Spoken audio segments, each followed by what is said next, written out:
Hi, friends. Welcome back. I'm Emily, And I'm Whitney. and you're listening to Cousins Talk Crime.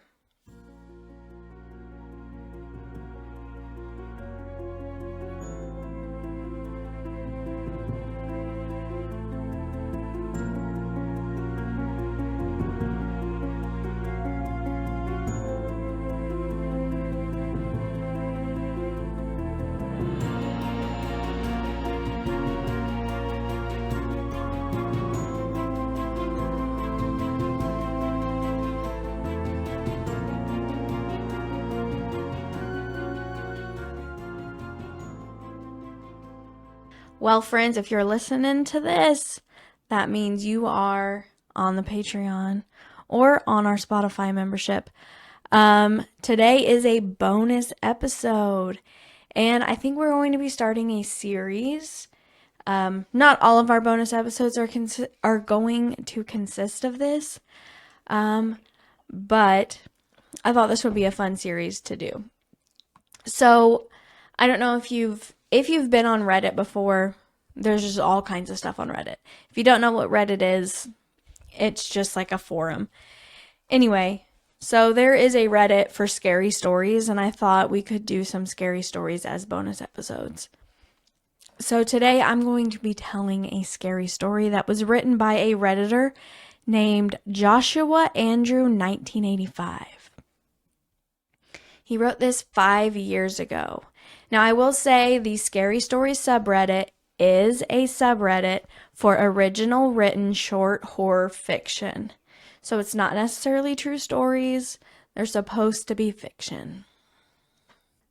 I've not read this story, so I'm going to be reading it for the first time to get my genuine reaction of the story. And then obviously Whitney hasn't heard this story. So the first story I'm going to be giving you is called This Is Not a Suicide Note. This is the most liked post. I thought we should start with the most popular one. People say it's really, really good story, so I'm excited about it. And let's just get to it. I'm excited. Yeah, it's long too. I don't know how long it's going to take me to read it, but it's long. This Is Not a Suicide Note by Joshua Andrew, 1985. 3 months ago, I learned of my uncle's passing. We weren't particularly close, but he had left me one of his houses in the will. I was touched, but just wanted to sell it off. I'm a fairly new father of twin girls and didn't need another thing to manage right now. To speed up the process, I decided to travel across the country to live in the house until a sale was assured. My job just requires a laptop and a phone, so I was approved to work remotely for the time being. Unfortunately, my wife had to stay at her job, so I had to come alone. At first, I treated it as a mini vacation. I had hoped it would only last a week, but the process was more involved than I had thought. I had a realtor taking care of most things, but after a month, I'm still here. I noticed things going wrong right away. Stuff was never where I last placed it. I'd see the shadows out of the corner of my eye. I've lost track of time constantly. I thought it was caused by stress, loneliness, except for the few times the realtor came by with prospective buyers. The house was the quietest place I'd ever been in. Before I completely lost my mind, the neighbor came by with a dog. She was an elderly woman who explained that she had been dog sitting while my uncle was in the hospital. Now that I was here, she thought I should take Buster, the golden retriever. I thought the neighbor might have been forgetful because she seemed to think my uncle had just passed away last week. Either way, I fell in love with Buster, and his presence was exactly what I needed. I even thought it would be a tremendous present to bring home to my girls. I just hoped my wife would feel the same way. However, even the dog could tell something was wrong with the house. Buster accepted his new living arrangements pretty quickly, but would never willingly go upstairs. This was all right with me at the time. I thought it would make it easier to keep track of him. But then Buster disappeared. Literally, 1 second he was standing right behind me as I was opening the treat jar to give him a snack. My eyes left him for just a moment to put the jar back, and then he was gone. I ran through the house calling his name. The kitchen was connected to the living room, and on the other end of that was the master bedroom and study. The other end of the kitchen led to a dining room, which was connected to the entrance hall that also led into a living room and stairs to the second floor. After walking upstairs, you had a choice of right or left along a balcony that overlooked the living room on one side and entrance on the other. Going left led immediately to a guest room and a game room. Going right led to 2 more guest rooms and a bathroom at the end of the hall. I looked in every room and had to accept that somehow the dog made it outside. Even though there was no doggy door and every door and window had been closed and locked. So I searched the surrounding neighborhood for another hour before giving up.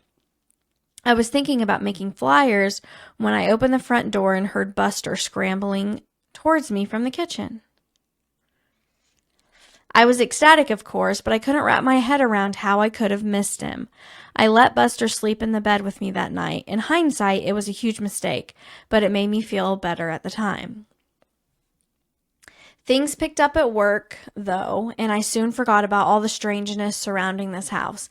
Clients called me constantly, but we were getting a lot done, and I landed multiple large contracts in a row.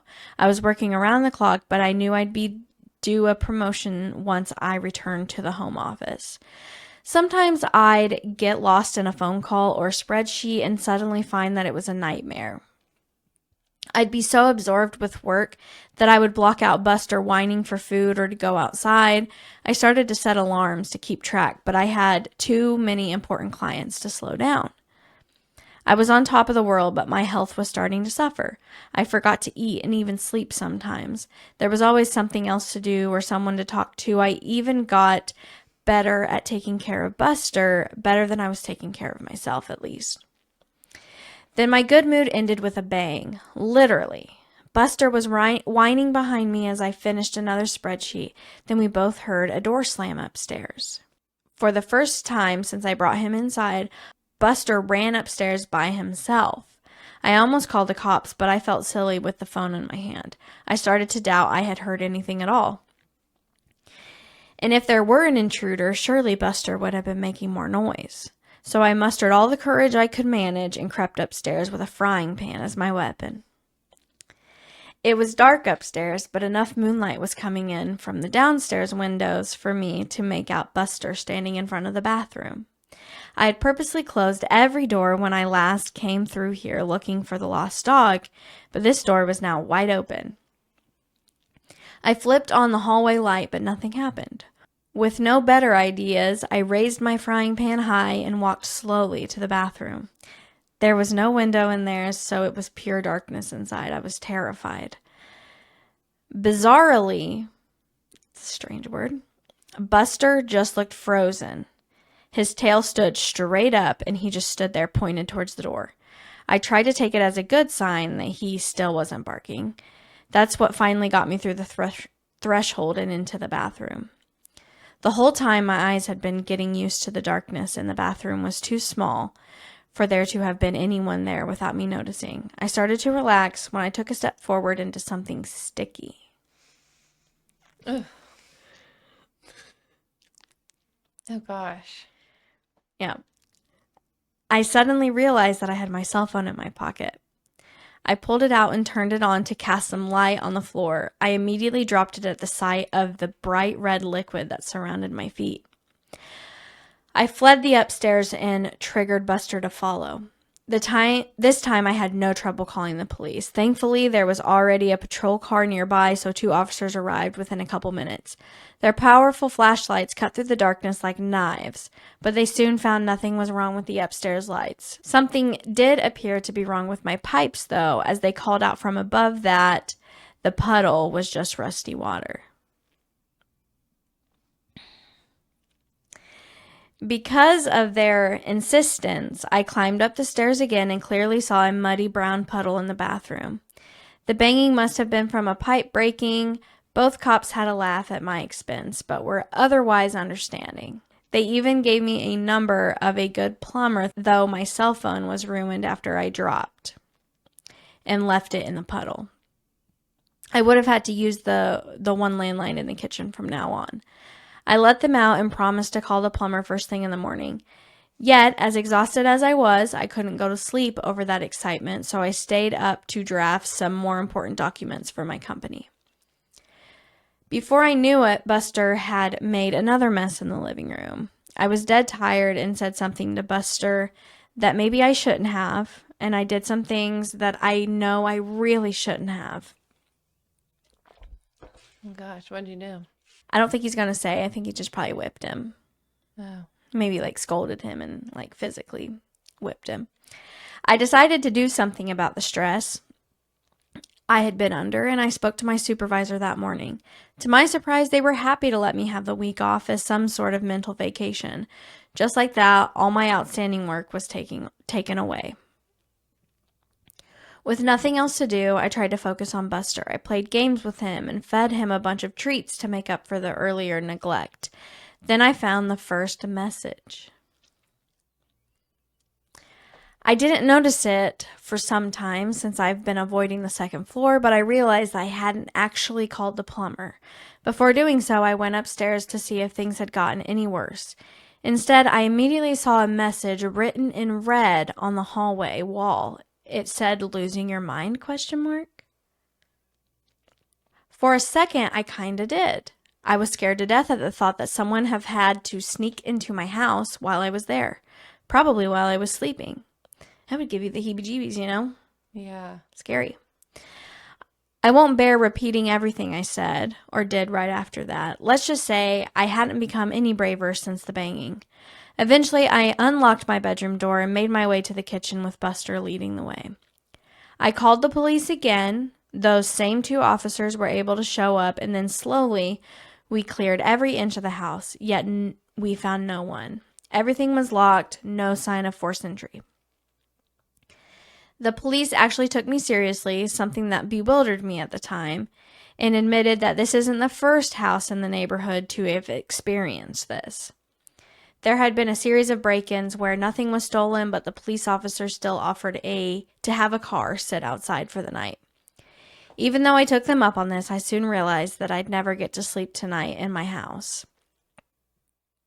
So I called my only friend in town, and really in the whole state, an old college roommate who coincidentally lived 30 minutes away.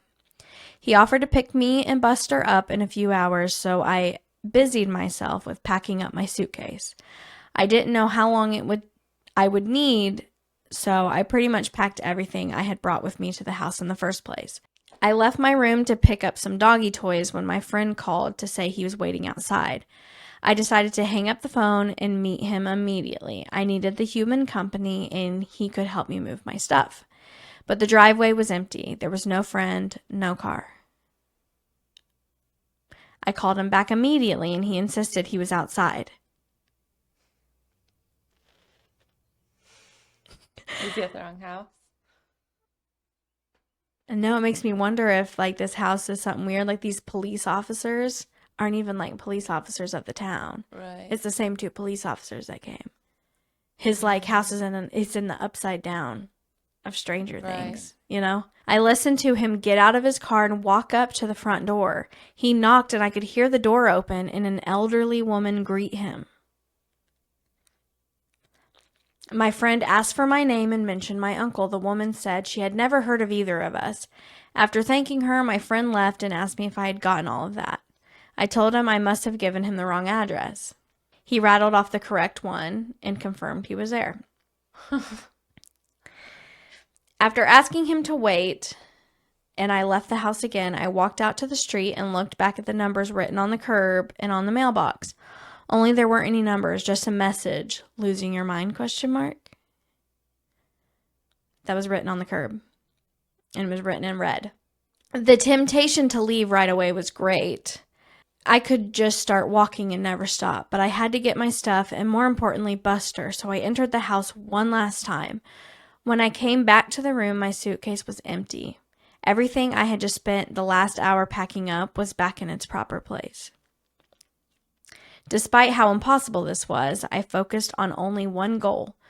We needed to leave. I put a leash on Buster and was shocked to see how haggard he was.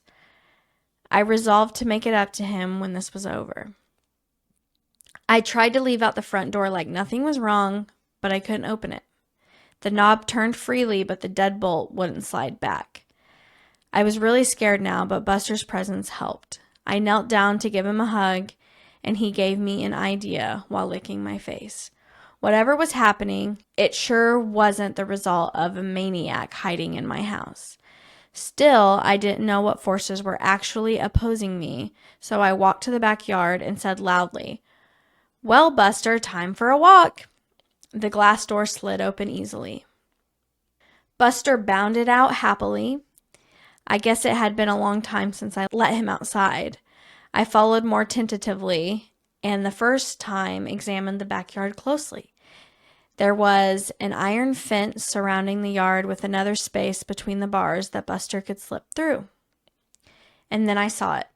A tree that grew too close to the fence and had several branches extending through and above it. I assumed the gate would be supernaturally locked too, so this was my exit.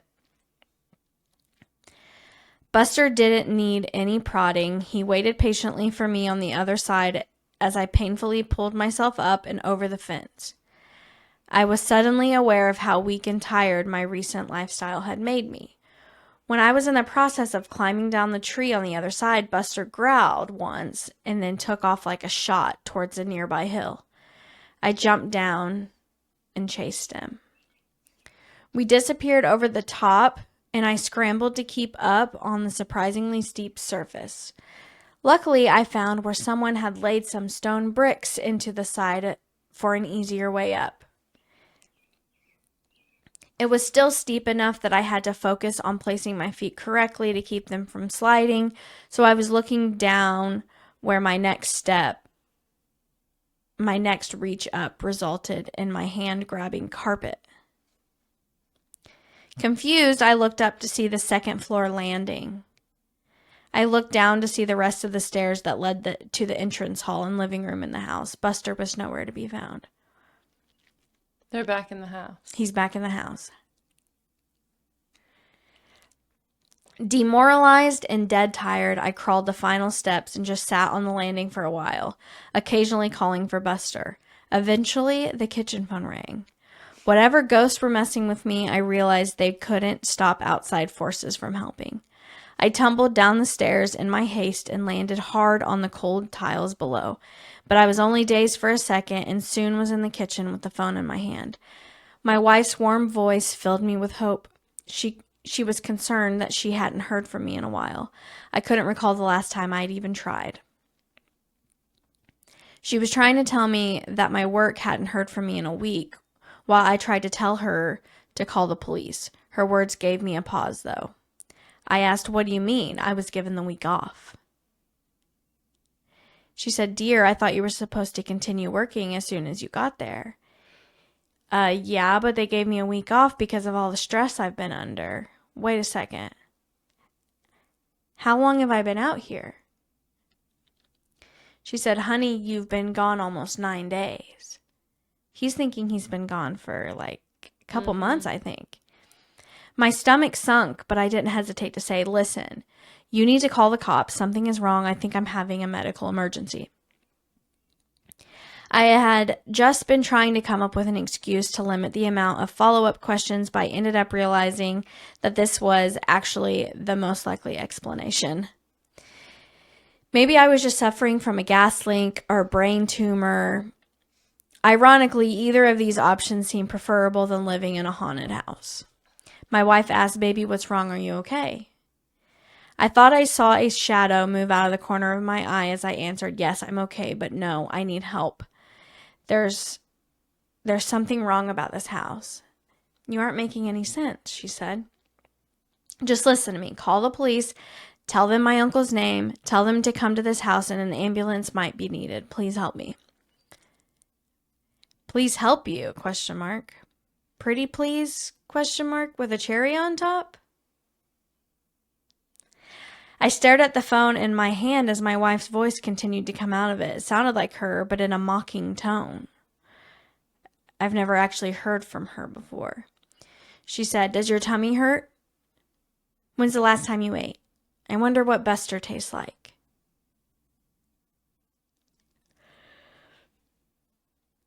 I slammed the phone down, but whatever it was on the other side was right. My stomach was hurting. I couldn't remember the last time I had eaten. On cue, I heard Buster whining from upstairs. Only after I started running towards the stairs did I notice just how bruised and sore my legs were from my spill down those stairs. I pushed through the pain and climbed the stairs yet again. Buster was back in front of the bathroom, lying on his side, looking thinner than I'd ever seen him. "Losing your mind?" was written all over the hallway now, including on the ceiling and floor. I no longer had any doubt the messages were written in blood. Some of them were still dripping. I walked over and picked up Buster while a banging started on my front door. I would have jumped if Buster hadn't been weighing me down. I heard the front door open, and whoever it was identified themselves as the police. I even recognized the voice as belonging to one of the officers who had visited previously. Why can't I remember his name? After calling out that I was upstairs, I turned with Buster and found the hallway stretched before me many times its original length. Despite how thin he looked, Buster felt heavier than ever. I knew this was all just some sort of trick to not get me in touch with the police officer. I thought I must have really been talking to my wife.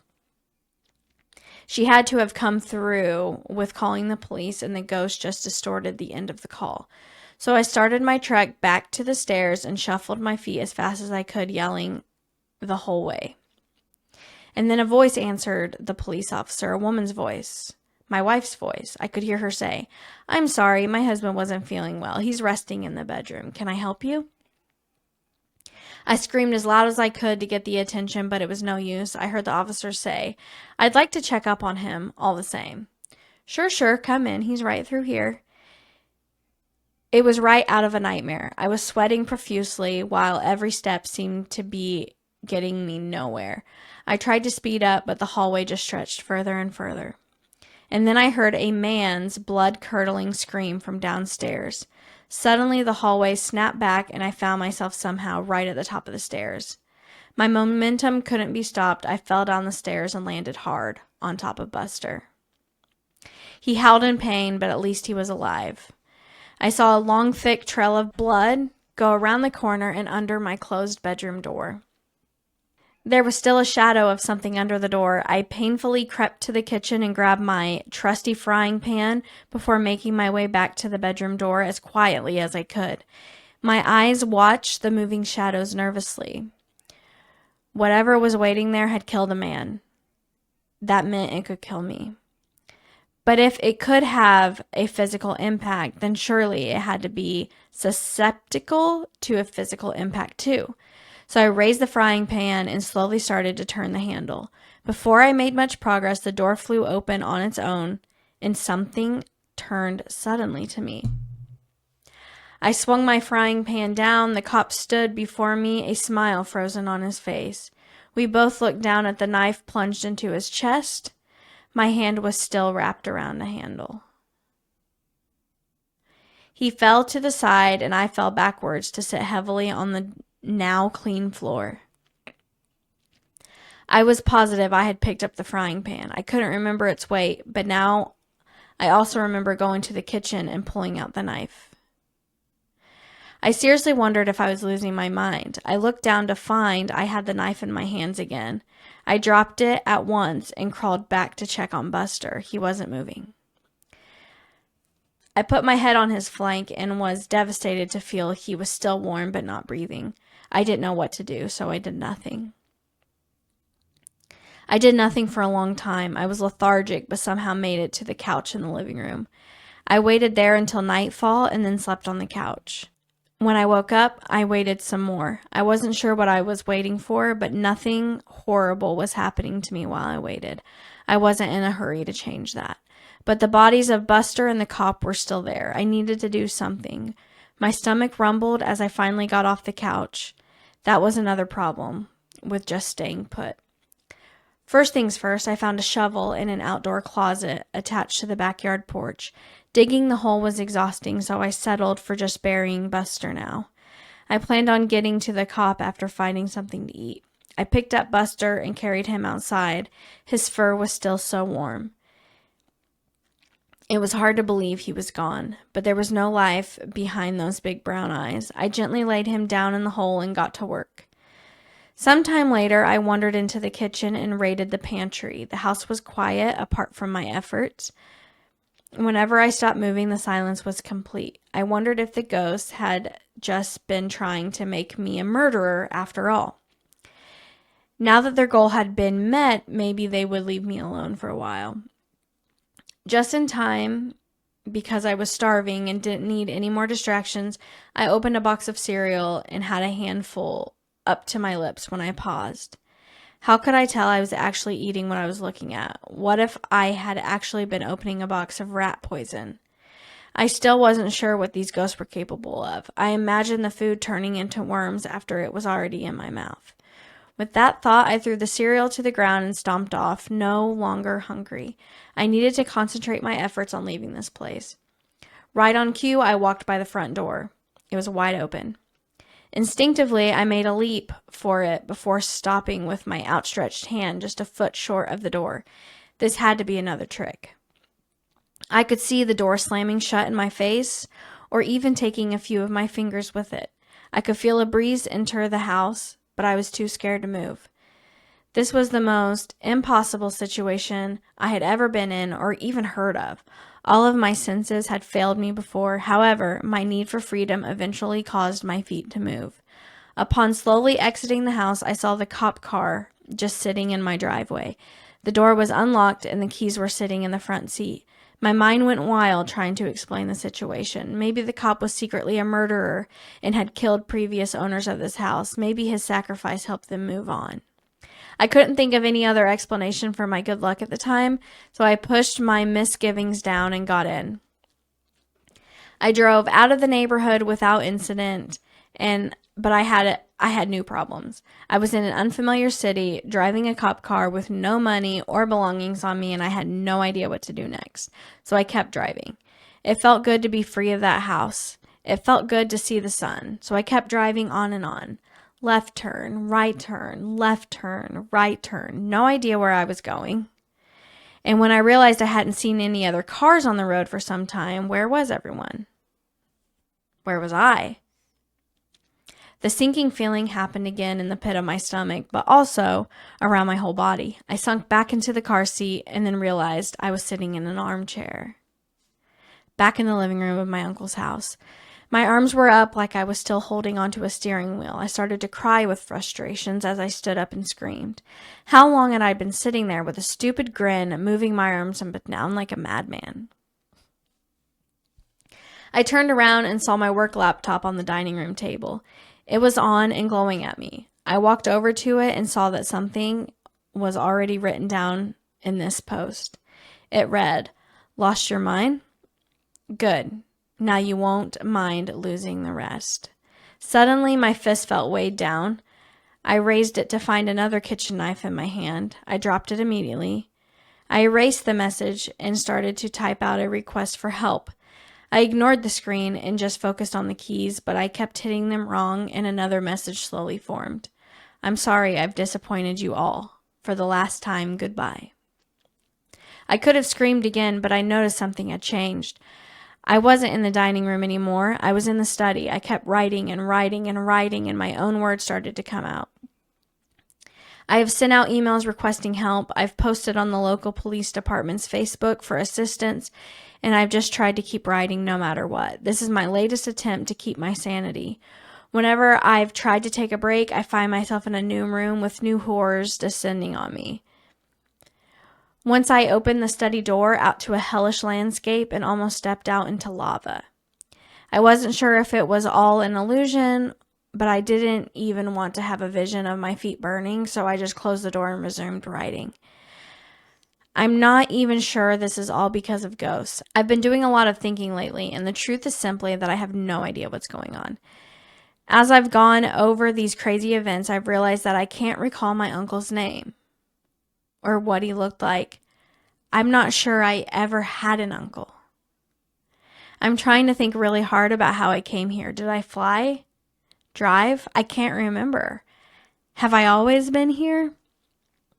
Even weirder, I can't remember my realtor's name or even what gender they are. I've met them in person several times. Why don't I know these things? I can't remember the name of my daughters or my wife. Am I even a father? Am I even a person? I know I must be because I am writing in this small study, but now that I think about it, I can't remember who my parents are, what they look like, or anything about my childhood. Now I just remember this house and all the nightmares, waking and otherwise, I've experienced here. I'm feeling a lot like I was back in the cop car. I found a way forward, but I really don't know what to do next. This is not a way to live, and I'm getting more and more tired. I'm so hungry, and I'm finding it harder to focus. I keep hearing voices, and they're getting louder. I know if I stop writing, it won't last long, but I'm running out of things to say. My hands are tired. I'm tired. So tired. A, B, C, D, E, F, G, H, I, J, K, L, M, N, O, P, Q, R, S, T, U, V, W, X, Y, Z. The quick brown fox jumped over the lazy dogs. I need to keep writing, but I don't know what to say anymore. What's my name? I don't know. I'll die if I stop writing. I'll die if I stop working. A, B, C, E, R, G, H, I, K, L, M, N, O, Q, P, R, S, T, U, V, W, Y, X, A, N, D, Z. And Z.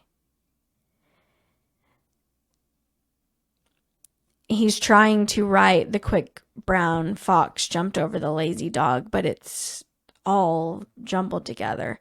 Dogs, Buster. I miss Buster. I wish I could pet him one last time. But was he ever real? Is anything? I'm so tired, so hungry. I need to focus. The quick brown fox jumped over the lazy goodbye. The quick brown I'm sorry jumped over pointed you lazy dogs goodbye. I'm quick. I've jumped the last time lazy goodbyes. I'm sorry, jumped over disappointed you lazy for the lazy dogs goodbye. I'm sorry I've disappointed you all for the last time goodbye. And that's the story. That's wild. He's in a house of horrors. I don't know what's real. So that's how it ends. Yep, that's how it ends. What are some of the comments? Are there comments on it? There are comments. This person says, how do I know if this isn't real? This type of thing has to be my worst nightmare. R.I.P. Buster. And then the original author wrote another thing that says, I am a good dog. I know I am. I let my humans sleep and work, and I only bother him when I must. I wish he fed me more.